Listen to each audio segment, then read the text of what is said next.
Joshua Cribbs turns disaster into a score! Ugly, misformed little creature who has no purpose here, no meaning. I am a human being. Washed it down with 1 beer, 2 beers, 3 beers, a shot of whiskey, a margarita, and a Bloody Mary. And I said, Stone Cold, why have one when you can have them both? Swung out and drilled! Deep right center! Away back! Gone for Tony! Irving and Curry, one-on-one. Irving puts it up. It's good! Kyrie Irving from downtown! Senator Hillary Rodham Clinton? Awful. How is she awful? Hates freedom. And now, Any Given Podcast with your hosts, Brendan Ward and Ethan Simpson. Iguodala to Curry, back to Iguodala, up for the layup. Oh, blocked by James. LeBron James with the rejection. Hello and welcome back to another fantastic episode of Any Given Podcast. I'm one of your co-hosts, Ethan Simpson, sitting here right next to my main man, Brendan Ward, and we have a fantastic episode for you. We will start off by talking about the Super Bowl 55 review. Brendan, take it away. We kind of have been talking about it for so long now, but we finally got the Tampa Bay Buccaneers playing the Kansas City Chiefs over there at Raymond James Stadium on Sunday. We're going to go ahead and get right into it. I see Tampa Bay ends up beating the Chiefs 31-9. Biggest to note from this is Kansas City's record-setting offense just doesn't find the end zone. While Brady rides his familiar friends there in Rob Gronkowski and Antonio Brown en route to his 7th Super Bowl. Gronk had 2 touchdowns. Brown added in another one in the second half. So he kind of used his old Patriots teammates to win another Super Bowl over there in Tampa Bay. Biggest thing from that is Micah Evans only had like 1 or 2 receptions total. Yeah, I think that Tom Brady in the biggest sporting event in America, he used the guys that he knows. He knows Gronk. He knows Antonio Brown. Oh yeah, he definitely went to kind of who was solid. Honestly, if Julian Edelman was on that team, he probably would have led the game in receiving yards and stuff like that. You know what I'm saying? But big ups to both of them. Gronk, in his first year back of retirement, showing up in big games like he typically does. And obviously, Tom Brady's got 7 of those now. If you do start doing the math, that's more than any other franchise has total. Yeah, and that's the one thing about Tom Brady. Everybody was, you talk about Deflategate, all the different gates, Spygate, whatnot. But when Tom Brady's not with Bill Belichick, he can still deliver. Year 1. Yeah, year 1. He takes him back. He wins the first Super Bowl for the Buccaneers since 2002. Right? 02. Yeah, it was the 02 season. Yeah, and you know what? My parents got me the Buccaneer shirt, and I forgot to wear it. Yeah, I wore it during the big game, but I forgot to wear it today. That's all right. Big game was only 2 days ago. That thing needs to go through the washer. Yes, absolutely it does. What else from the game? Obviously, they started talking about Kansas City's offensive line before the game, kind of making that built-in sort of excuse. I don't want to say excuse because they are really depleted on that offensive line. But this is really the first time that it kind of came to fruition that it was a big problem for Patrick Mahomes. There were certain times in that game where he was just running backwards. That one play that everyone's saying that is fantastic where he kind of where he jumped. Yeah, he's like diving and throws sidearm to the end zone. You want to know who else threw a ball like that? Brandon freaking Whedon. It was a little different because he did like the backwards chuck with his arm, but he still threw it just like that, and he is laughed at today for it. Just because it's Patrick Mahomes, it's all of a sudden a great play, and he made a great play just for getting it into the end zone. Nevertheless, that he was trying to come back in a game, he was already down big and almost threw a pick, being dumb. I don't necessarily think that Patrick Mahomes is to blame for this game. He played all right considering what happened to his offensive line. I also don't think that Tom Brady deserves Super Bowl MVP. You know who did? Gronkowski. Todd Bowles. Todd Bowles. Todd Bowles. You shouldn't give it to. You can't give it to a coach. You cannot give it to a coach. But you It should. has to go to a player. You should. Did you see? I said Todd Bowles. Yeah, you were like, oh, did he just really say that? Yeah, you should give it to Todd Bowles, man. You just held the best offense in all of football for the last 2 years. Only lost 1 game in the last 2 or 3 games in the last 2 years. One being that AFC Championship loss to the Patriots 3 years ago.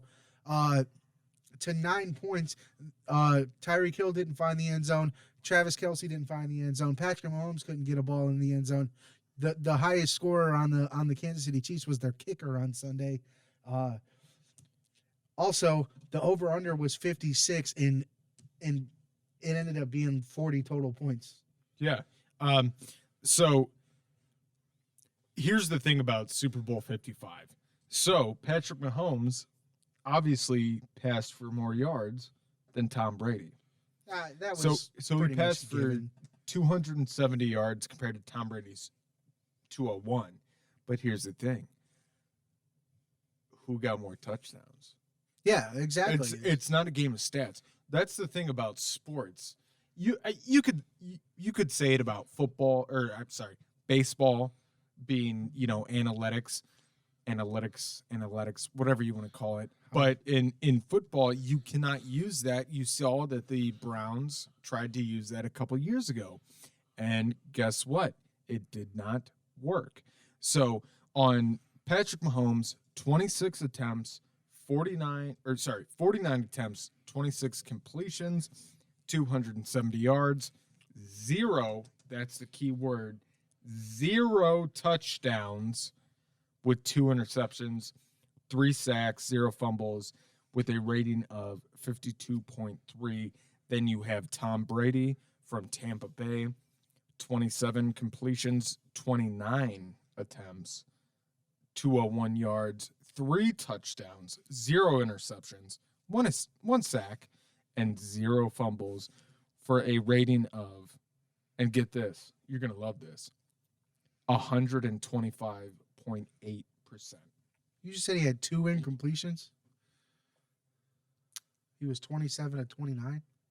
Did I say 27? Yeah, I thought you said 27 of 29. 21 of 29.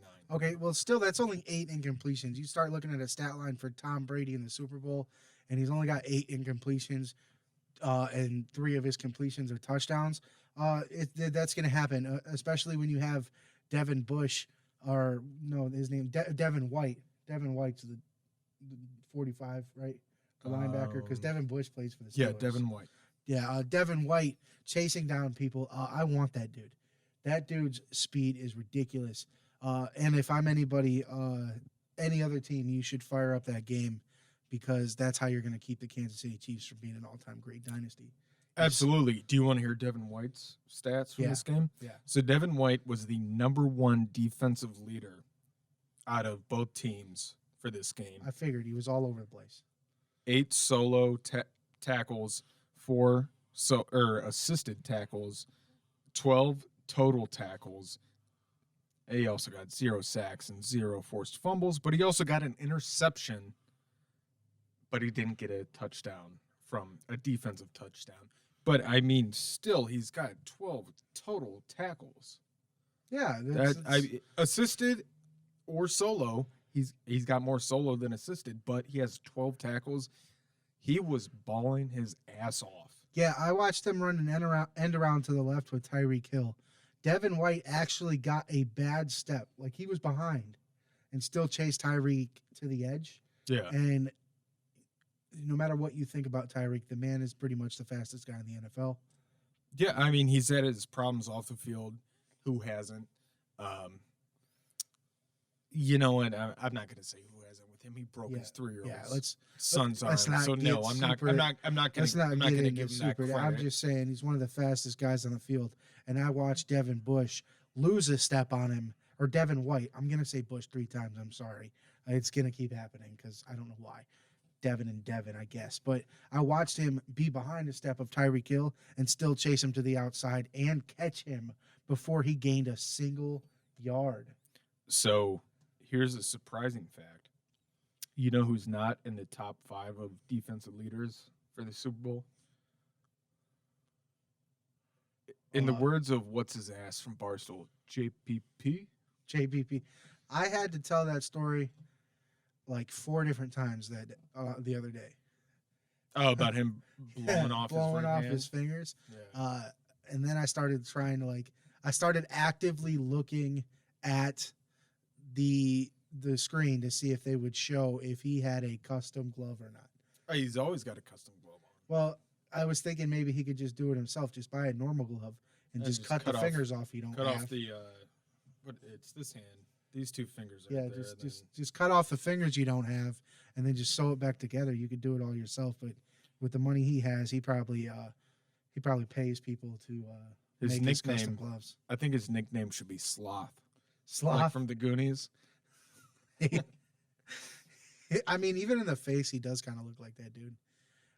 Not even considering the hands. He kind of has penguin hands now from Batman.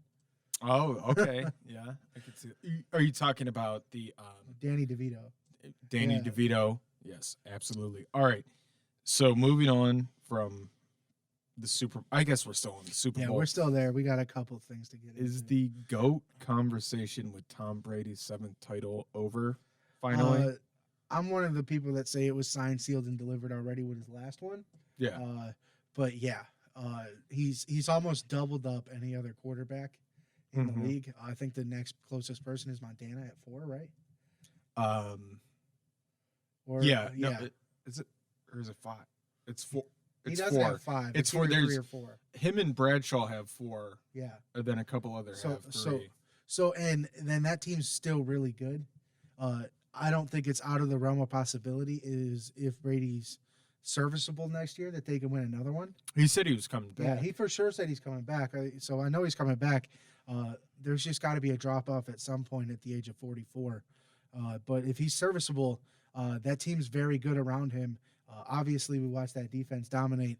They have a very good chance to repeat, even though they came in as like they're a smaller favorite than the Browns, I think, at this point. To win next year's Super Bowl.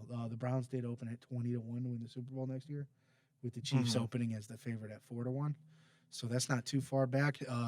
And then NFL released power rankings today. The Browns are at 7th. Way too early power rankings heading into next year.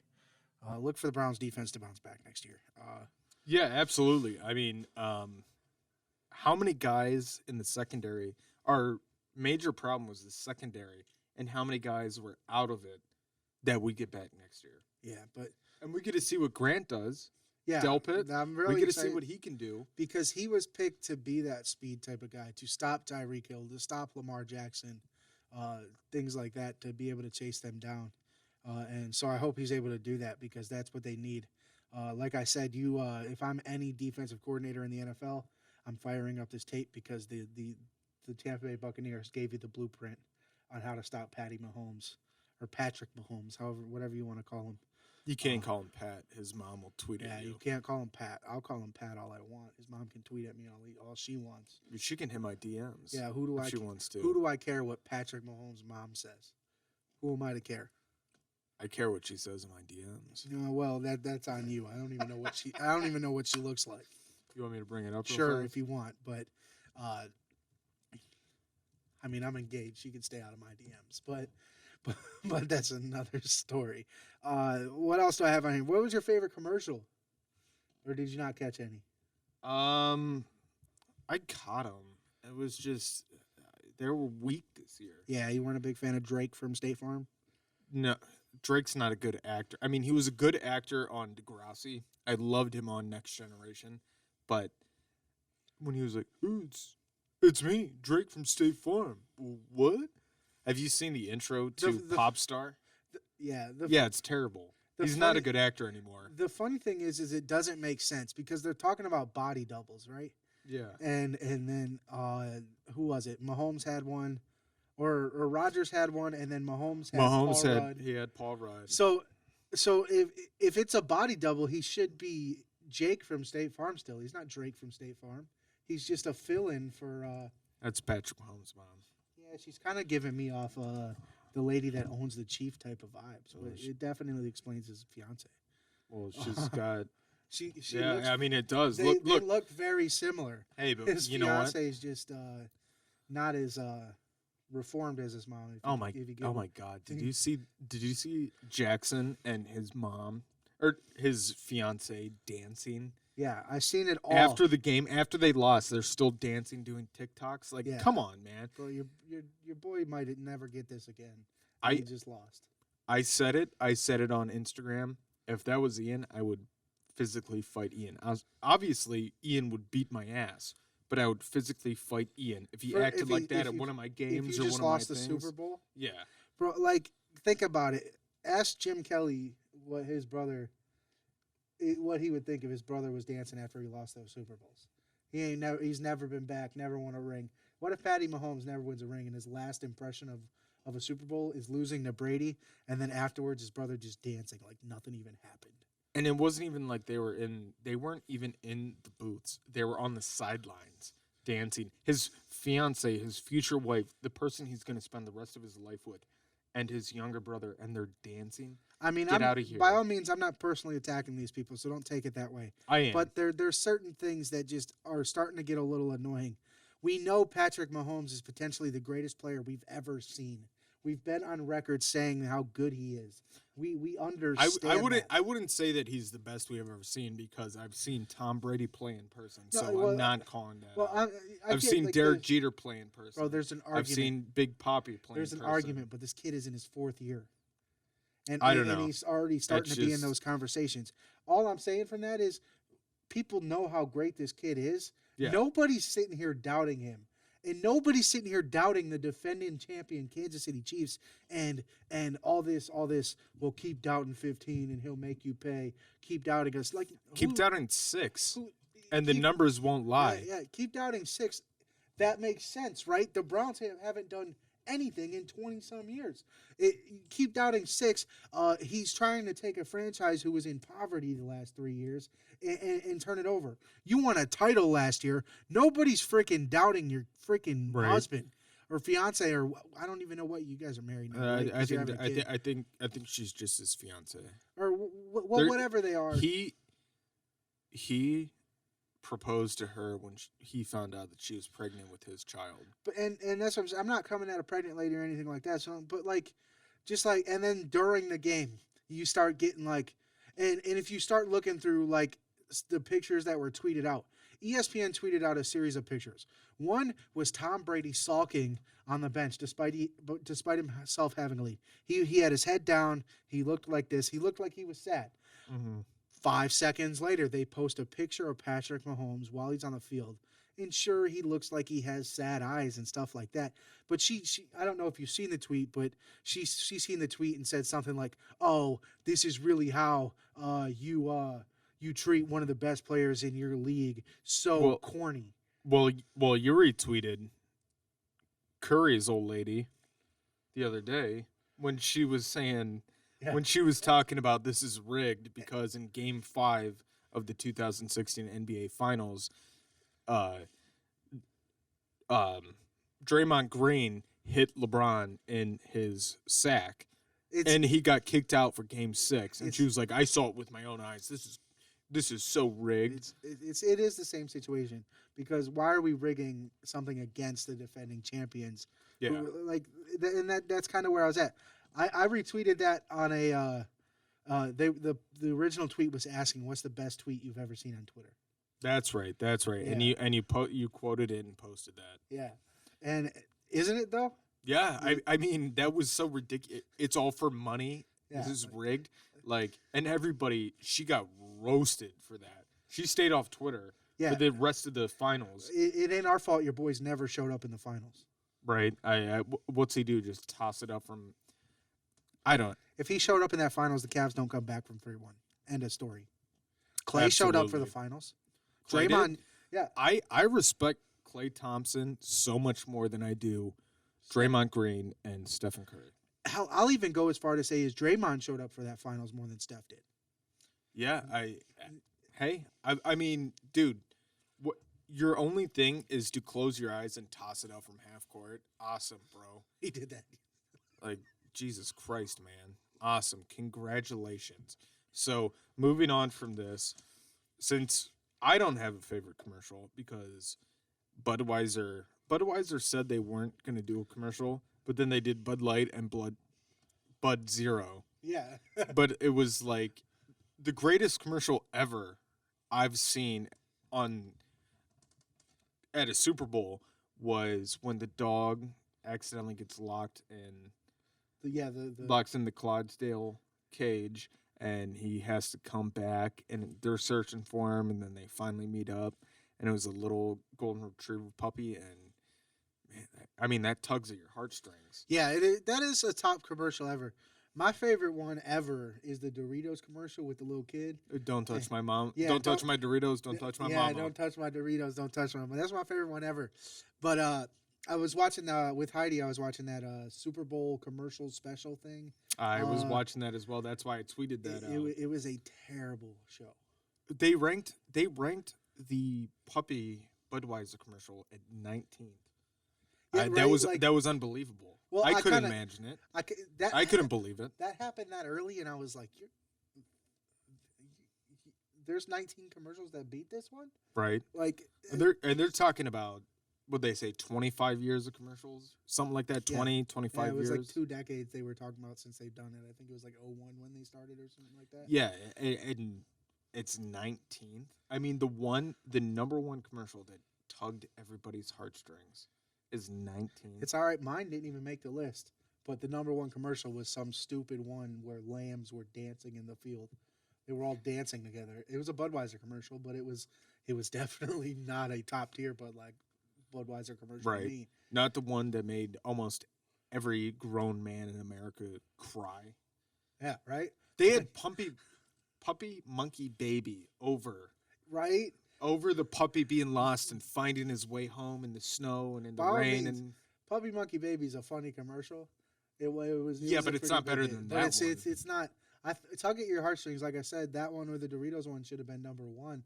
The thing is the Dorito one didn't even make the damn list. That's wild. That's crazy. Like America, that is wild. Like I could. That's a funny commercial. Yeah, right. I laughed at that commercial. He's like, "There's 2 rules: don't touch my Doritos, don't touch my mama." Yeah, it's a little kid. Dude was getting ready to go get him some in a bedroom, but that one. Doritos always comes with some good commercials, like even the Time Machine one from a couple years ago. With the old man, that was a big one too, and that just didn't make that list. When he was in the cardboard box and the kid's shaking it. And, and then he comes out and it's some old man standing there, and he thinks it's his son. Yes, very funny. All right, so we're gonna move on from that because we could talk about that for hours. Yeah, and we're about halfway. Yeah. So your thoughts on the halftime show? To be honest, I didn't catch much of it. The biggest flaw with me is like, I mean, I'm not the biggest Weeknd fan. I like him a little bit. Like, I don't mind the Weeknd. Yeah, he's good on a bunch of songs. Like, what was that? Oh, jeez, what was that song he did with Drake in like 2012, 2013? Oh man, I can't. You know what I'm talking about? Yeah, I know what you're talking about. I just can't remember the name. I'll look it up. But yeah, like. So like the choice of performance I thought was actually pretty good because I thought he put on a show. I thought like the Can't Feel My Face incident, Crew Love. All right. The Can't Feel My Face incident while he was in that maze looking thing kind of made sense. And when you start thinking like what that song actually is about, then it makes a lot more sense. The memes are great that came from that. Yeah, especially the great. one. Did you see the one I retweeted? Joe Biden in the White House. Yeah, that was very funny. Memes are. This is not a political podcast. By the way. No. It was just kind of funny. Yeah, just we if we find stuff funny, we're gonna talk about it. Memes from that were great, but like honestly, I've barely heard the dude. Yeah, that was my biggest thing. The show was probably fantastic. The lights, all of that, the set I thought was pretty cool. But you just could not hear him how I think he wanted to project to you, and it kind of made it fall short. Absolutely, and here's the thing, I thought like The Weeknd, obviously great artist. He makes good music, but he's not a Super Bowl halftime performer.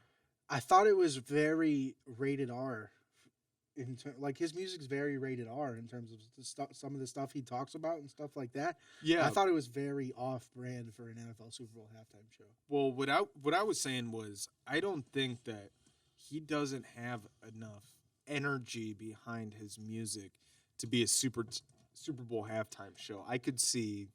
Remember when it was like the Rolling Stones, the Who? We were talking. Me and my old man were talking about that. Prince, even Prince had a more energetic halftime show than him, and I know R.I.P. Prince. What are we, like 6 years removed from Springsteen? Didn't he do it a couple years ago? Yeah, he I don't know if it was 6 years ago, but he definitely did do it. When is AC/DC going to get their halftime show? When are any of these bigger like deserve it? Like, and I get like you want to stay fresh, but like I could have went without J-Lo and Shakira. I could have went. I mean, I don't mind seeing Shakira when she's got her back turned to the camera, but that's a different story. What about? I was thinking about this on Saturday. What about the Super Bowl halftime show when it was Justin Timberlake and Janet Jackson? That was probably my favorite. That was the greatest halftime show I've ever seen. And it's probably like one of my first memories from a halftime show. Yeah.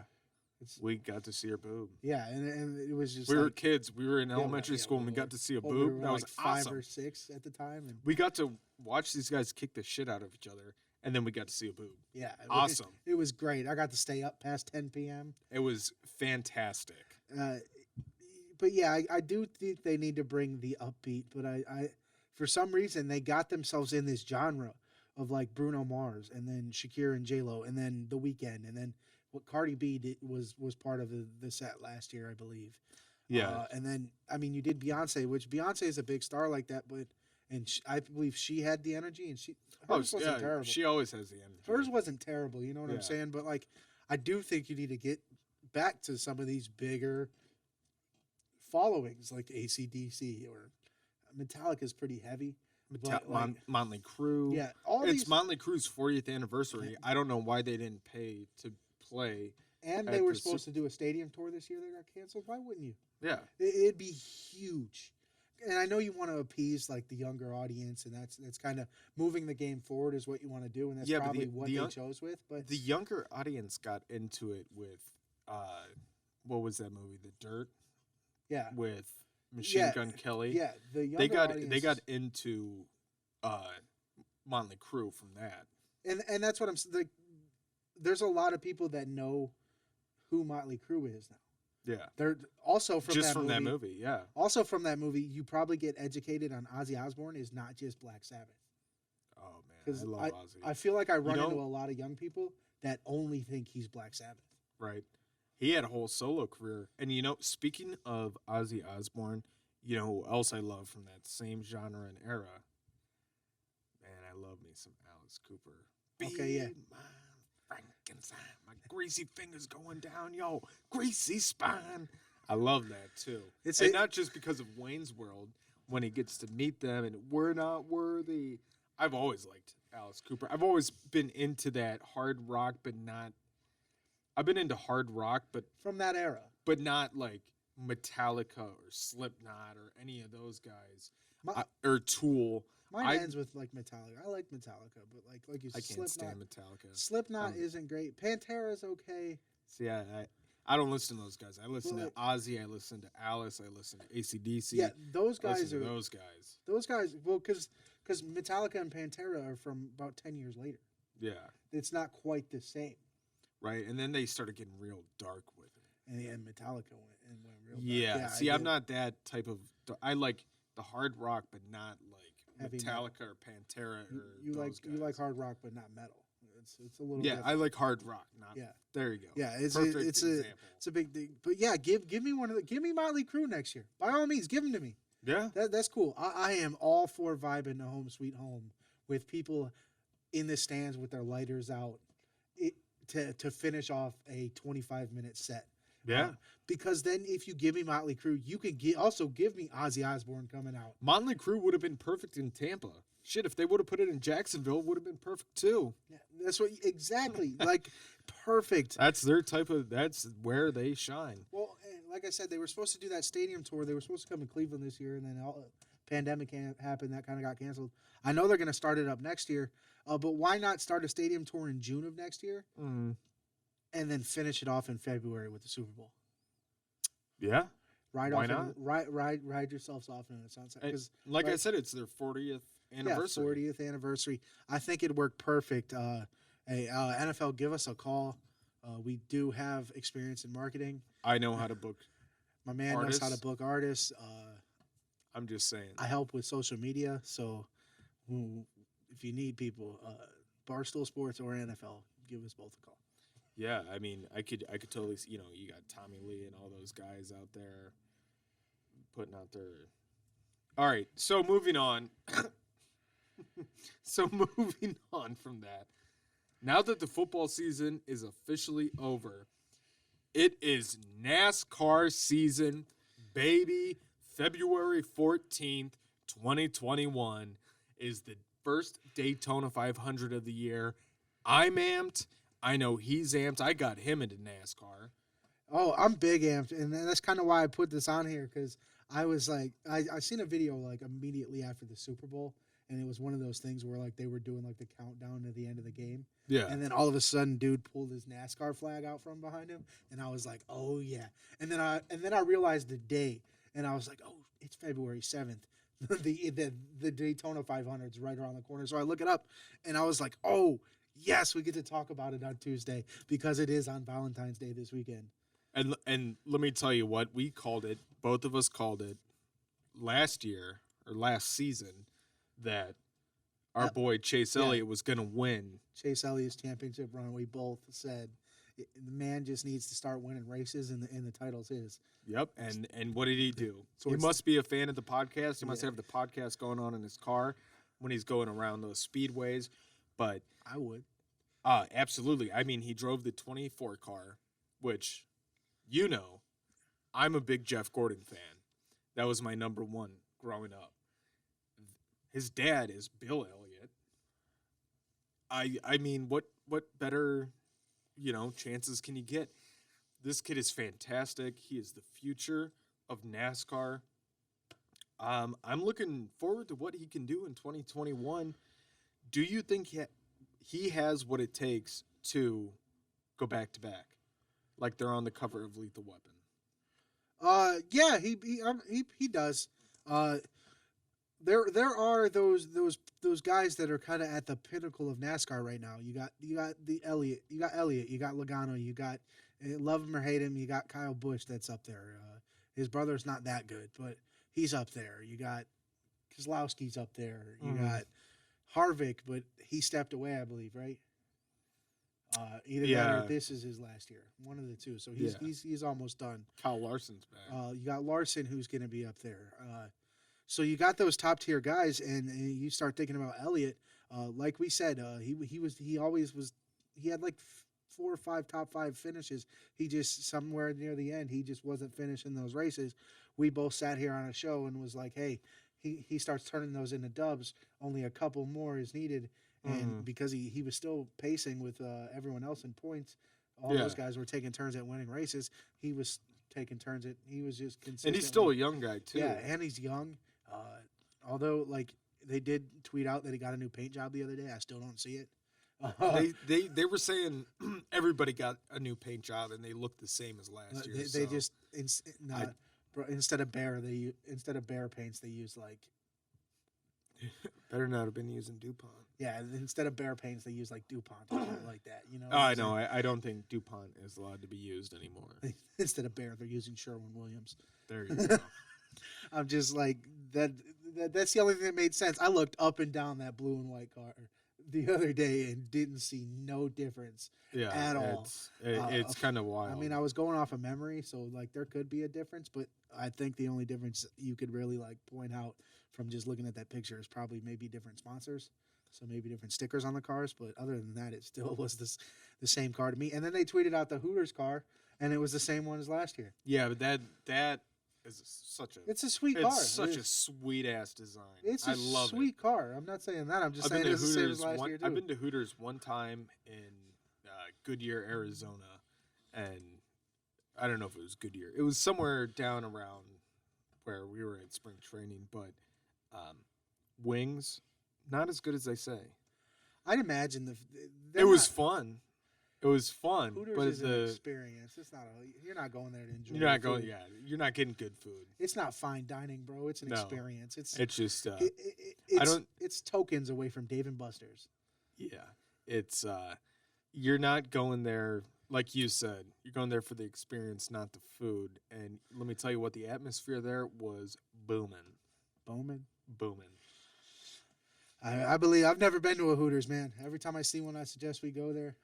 And my dad will be like, "Well, the food's not that great." It's not about the food; it's about the experience, the atmosphere. I was like, I never thought of Hooters as a food place.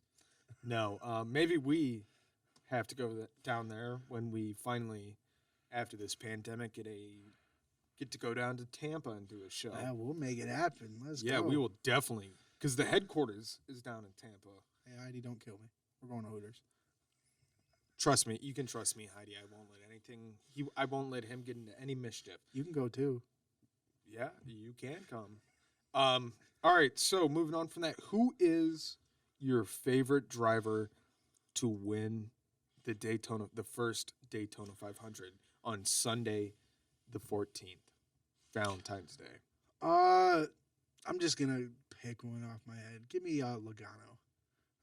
Joey Logano. Yeah, I actually was gonna say Joey Logano too.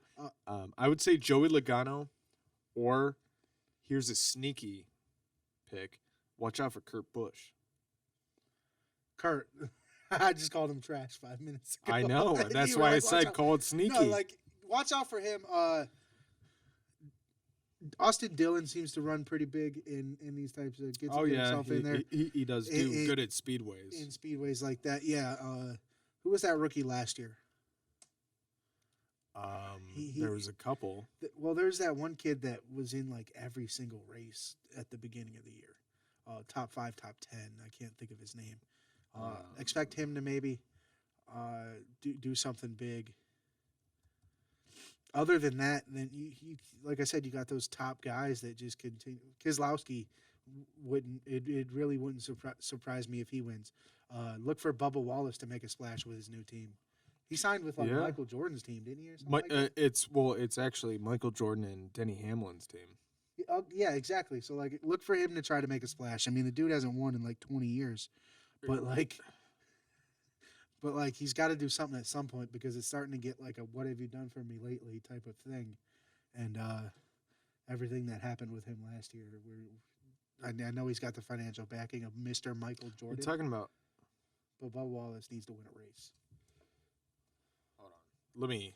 Because now I'm actively looking up who the rookies were for last year. Yeah, I cannot think of his name, but he was in like every single race, and it wasn't. Dylan's been in NASCAR for quite a while. Yeah. Christopher Bell, Cole Custer, Tyler Reddick. Tyler Reddick was pretty good last year too. Brendan Poole. Not Brendan. I don't know his name. John Hunter Nemechek and Quinn Hoof. No, it was that second one. Cole Custer? Cole Custer, I think he even won a race last year. But he was definitely a couple different times last year. Top 5, top 10. Had a very good rookie campaign for himself.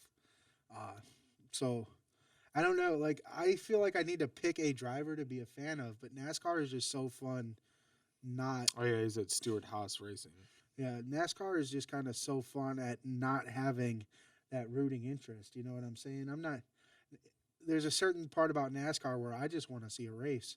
I don't necessarily want to see a specific person win. Maybe back in the day when it was the Earnhardts and Gordon and thing like that, and Stewart and Jimmy Johnson and those guys you could really sell your soul on. But all these new guys, except for like Kyle Busch, they're all pretty good dudes.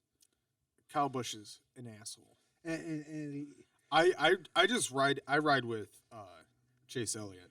That's who I'm riding with. Kyle Busch and Mason Rudolph competing for the most punchable face in all of sports. Oh, there's no doubt. There's no doubt about it. They're both competing for it, right? Absolutely, yeah. two of the most punchable faces in all of sports. And I know you were like, well, they're athletes. I'll smack both of them. I don't give a damn. Right. Like, Right, I don't give a shit. Kyle Busch, you want to come up Yeah. to Kent, Ohio? You Show wanna come up. to Kent, Ohio? We're at the Kent Stage, 175 East Main Street in beautiful downtown historic Kent, Ohio.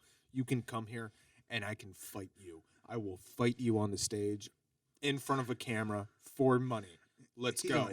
Jose Canseco. He's going to Billy football you. Jose Canseco just fought Billy Football at Rough and Rowdy on Friday. So you want to come? You want to come see me? I've been talking a lot of trash about you, Paisano. You don't have a fucking chin. I said it. Sorry. Not about his chin, about the F word. Yeah. Sorry. Right?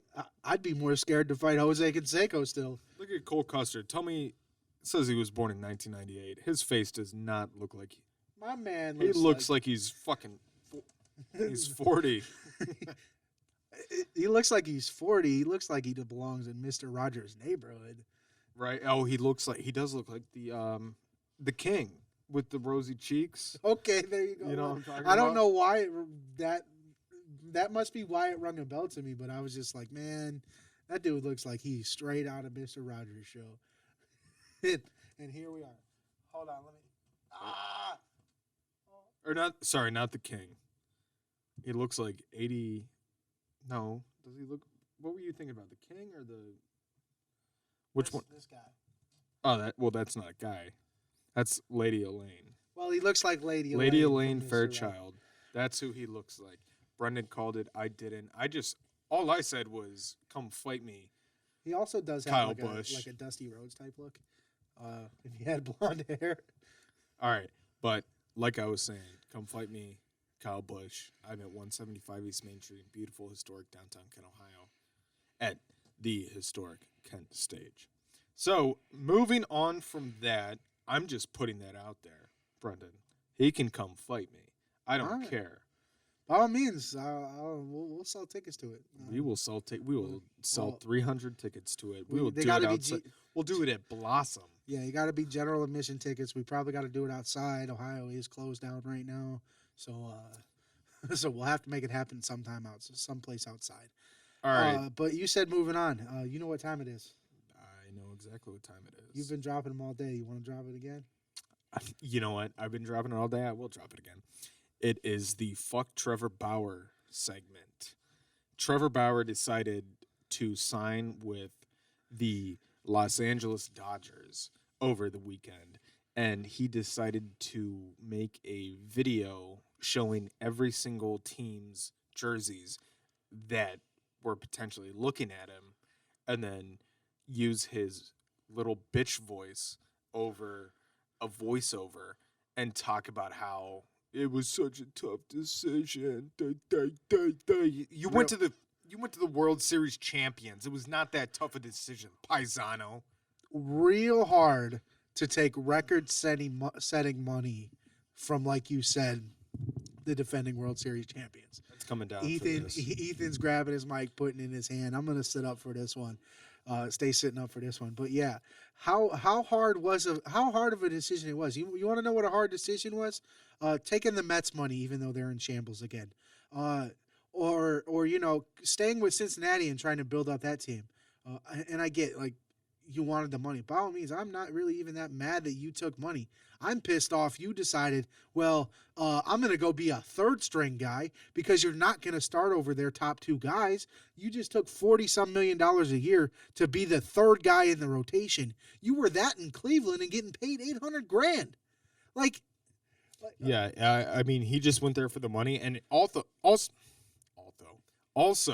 another main reason that he went out there is because his best friend, his little boy toy, Mike Clevenger, is still out there. Okay. So he wants to go join that organization. That's the only reason why he went out there instead of going to the Mets or staying in Cincinnati or, hey, even coming back to the Cleveland Indians. By all means, okay, if Mike Clevenger is a decision for you going to California, go play for the Padres. Yeah. I would have bet, by all means. Yeah, that's right. He's at the Padres. He went to the Dodgers. Yeah, by all means, I'd have respected you a whole hell of a lot more. You went and played for the Padres, who you'd have been their ace at the time, at this point, but they're also not the Dodgers. Yeah, but I think Mike Clevenger did have a reason why he should go out to L.A. Just because Mike Clevenger is out there, and they're 2 hours away. Yeah, it's you could rent a plane with that kind of money he's making. You could rent a plane to fly down there and meet up halfway. You can buy a plane. Yeah, absolutely. It's just Trevor Bauer, you're a punk. I've never really liked you. The only reason I liked you is because you were on the Cleveland Indians. You ruined our chances at the 2016 World Series because you decided to act like a small 10-year-old child and play with a goddamn drone.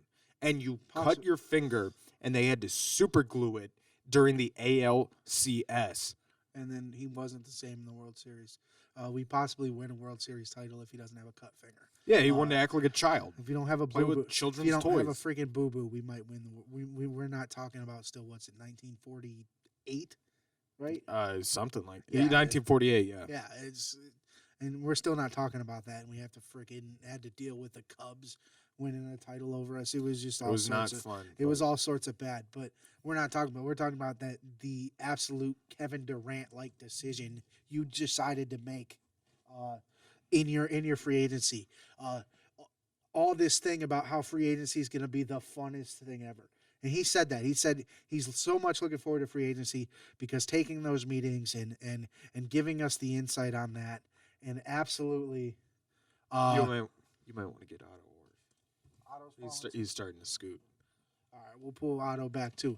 But all this sort of stuff on how you're going to sell me on how cool your free agency is going to be and how you want to take us into this process. You know what process? Looking at the schedule and being like, oh man, the Dodgers won 100+ games last year. I should probably go on that team. They don't even need you. Like I said, they're going to be your third string guy. Congrats on making nearly $50 million a year. But by all means, you're not even going to be the pinnacle of that team. You don't think they're going to continue to start talking about Clayton Kershaw or Mookie Betts is still on that team, or who they have, Corey Seager. All these guys, Bauer's going to be an afterthought on that team. He's just going to be overpaid because the Los Angeles Dodgers can do that. Like, I would have respected you more if you went to the Yankees. At least they haven't won a title in the last 3 years. They haven't won a title since 2009. Well, but I know what you're saying. Yeah, and the whole thing is he sits there and he talks all this bullshit about players in the league that leave and go other places and yada yada yada. He hates the Houston Astros, but then he goes to the reigning World Series champions like the dickhead that he is. Honestly, him going to the Dodgers is worse to me than Brantley going to the Astros. Yeah, absolutely. Brantley, here's the thing. Brantley saw his opportunity. Brantley realized, look, I'm injury prone. I have to go somewhere and re-sign. Where is the best place for me to sign a contract to where I can get a ring before my knees are shot? Yeah, before I'm done. So, I'm not really that upset. I'm not even upset with Michael Brantley, but it is worse. You like I said, you're pretty much the Kevin Durant of baseball now. Yeah, you're just hopping around where you're going to win. It's Kevin Durant joining the Warriors. It's that. It 100% is. You joined the best team who didn't need you. And sure, that probably leads you to a World Series title just because of how good that team is annually, but by all means it's just a Bush League move. Yeah, and his whole thing is it was such a hard decision. Come on, man. Real hard. Real hard. You saw how many money, and we just lost. We just lost camera. All right, but we're good at 50 thing that, minutes. So yeah, good thing we are ending the show, so we can just put up a little picture. We're gonna plug. I forgot to do this at the beginning, but you can buy our Numbers Don't Lie shirts. The B on numbers is a 6. I think by now the listener has gotten that. You can buy those at KentStagePosters.com. What was that, Brendan? KentStagePosters.com. All one word. No spaces there. And you can also pick up almost any one of your favorite concert posters from any of the shows in the past at the Kent Stage. Where can they? KentStagePosters.com. KentStagePosters.com. And I mean, they don't get to see it because they only see us. But right now, we're sitting in a room and staring at all these gorgeous posters that they could potentially purchase. Right? Oh, absolutely. I mean, they were all behind the camera, but I can't even count how many there are. I can't count on 10 people's hands how many. Red Sun Rising over there, George Winston, Peter Wolf. I know I've seen some Robert Cray, some As a war. We got a war poster over there. Donna the Buffalo over here. All these different posters that are on sale on KentStagePosters.com. I'm just sitting here looking at them. They're all gorgeous. We got some Eric Burden down there. Eric Burden, the animals down there. You can find almost all these at KentStagePosters.com. Once again, Brendan, would you repeat that? KentStagePosters.com, all one word. So you can even do a bundle where you get depending on what size you get, from medium to extra large, you can get a $20 Numbers Don't Lie shirt for $25. For the double-digit larges, you can get a shirt for $25. You can even do a bundle. Look, we got all the deals down here. I'm not going to go into my old skit, but we got so many posters and shirts, it's crazy. Yeah, you were getting real car salesman-ish there, my man. I'm thinking about Frankie Mussolini right now. Frankie Mussolini was a great car salesman. Man, you were a car salesman in the 80s right there for a second. Just you need a poster? We got it. You need a T-shirt from your favorite sports team? We got it. We got so many posters and T-shirts. It's crazy. We taking care of you. We got you down here, folks. We got anything else for him today, my man? Hey, you can follow me on Twitter at ETHSimpsonCGOD. You can follow me on Instagram at ETHSimpson. You can follow my main man over here at... On Twitter at BWardCLE. On Instagram at B.Ward52. Do not forget to follow the podcast on Twitter at PodcastGiven, on Instagram at AnyGivenPodcast, Facebook.com/AnyGivenPodcast. Please do not forget to subscribe to the YouTube. Thank you all for tuning in. You have a wonderful rest of your week. God bless and stay blessed.